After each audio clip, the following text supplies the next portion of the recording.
With the 25th pick of the 2024 NFL Draft, I'm sure we're anxious to find out who the Green Bay Packers will select in the first round.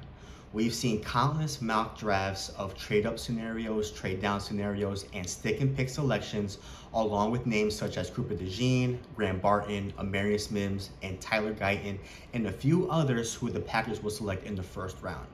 After analyzing trends, Packers draft thresholds, and premium positions that Brian Gutenkunst likes to draft, I'm here to give you my top 3 prospects of who the Packers may select in the first round. So stick around as I make a case for these top 3 prospects that the Packers should target in the first round. Let's take a look.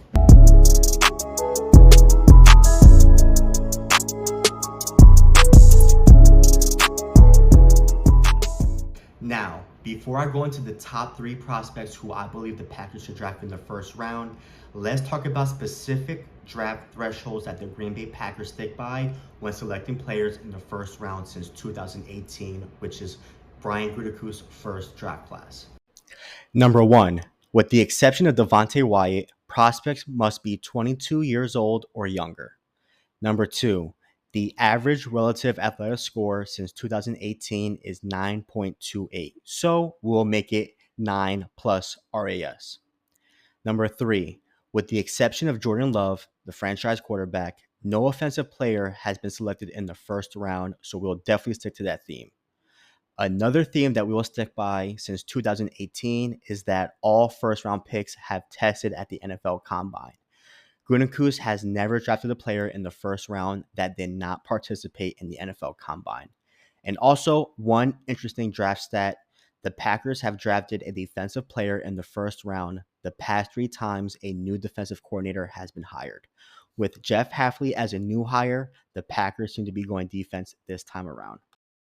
So now that we've taken care of the draft thresholds, let's talk about prospect number 3, which is Chop Robinson, edge out of Penn State.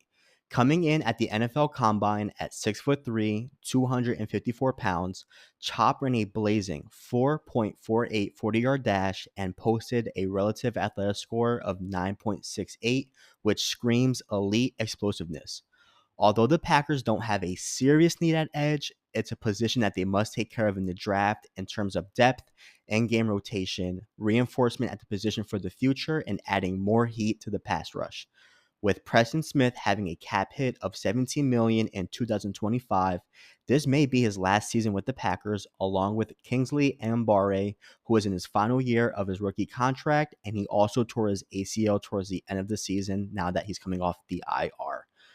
The Packers did draft Lucas Van Ness last year, but he seems to be a better fit as a bull rusher lined up between the tackles with his hand in the dirt due to his explosive strength, and Rashawn Gary can use an explosive running mate to take attention away from him. If injuries were to occur to 1 or 2 edge rushers, the depth chart is a bit uninspiring, and getting after the quarterback is a must with Jeff Hafley's emphasizing press man coverage. Chop Robinson should not be utilized as a 3-down edge rusher to start his career, and going to the Packers will allow him to rotate on pass down situations and hone his craft, working alongside Gary and Smith before he's ready for a full-time role, similar to what the Packers did to Rashawn Gary when they drafted him. Although Chop needs to work on his pass rush moves and can have a hard time setting the edges against NFL tackles, he possesses rare speed and elite first step explosiveness to overwhelm blockers at the snap of the ball. Having him in rotation with Preston Smith, Lucas Van Ness, and Rashawn Gary will allow the secondary to make plays in Jeff Hafley's man coverage schemes and apply consistent pressure to the quarterback in a pass-happy league. This is why Chop Robinson will be a great fit for the Green Bay Packers at pick 25. Prospect number 2, Byron Murphy, defensive tackle out of Texas. Coming in at the NFL Combine at 6 foot, 297 pounds, Murphy has become the consensus number 1 defensive tackle in the draft with a relative athletic score of 9.23.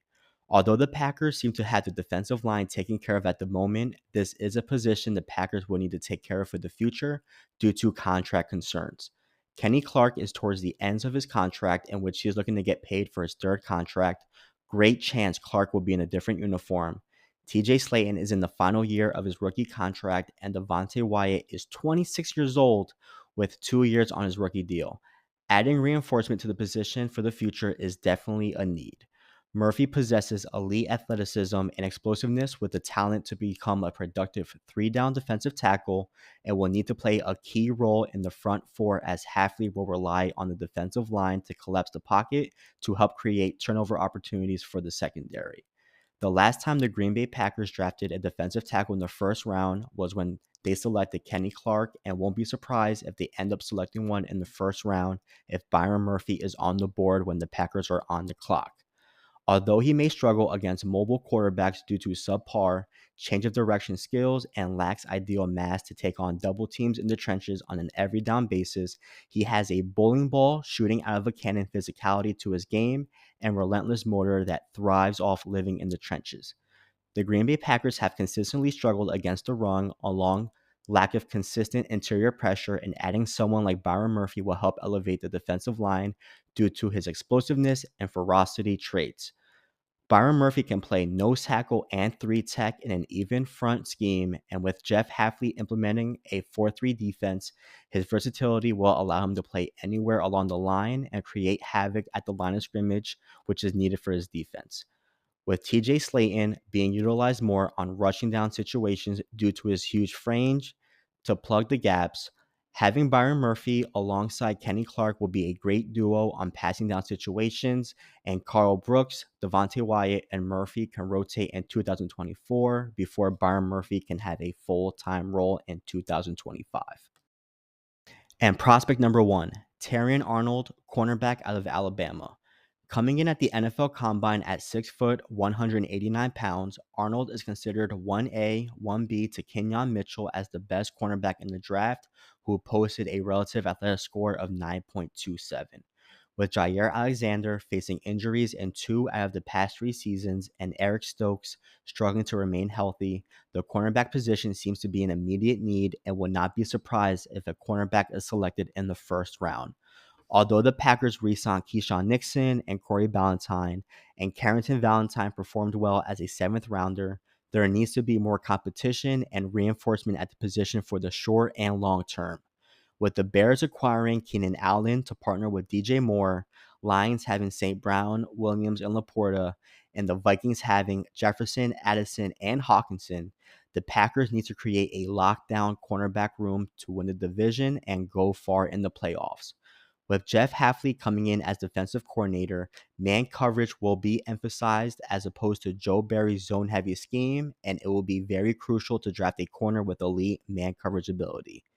Arnold is a twitchy man cover corner who possesses elite athletic ability and can carry his ball production from college over to the NFL, in which he's had 6 interceptions and 20 pass deflections in 2 years.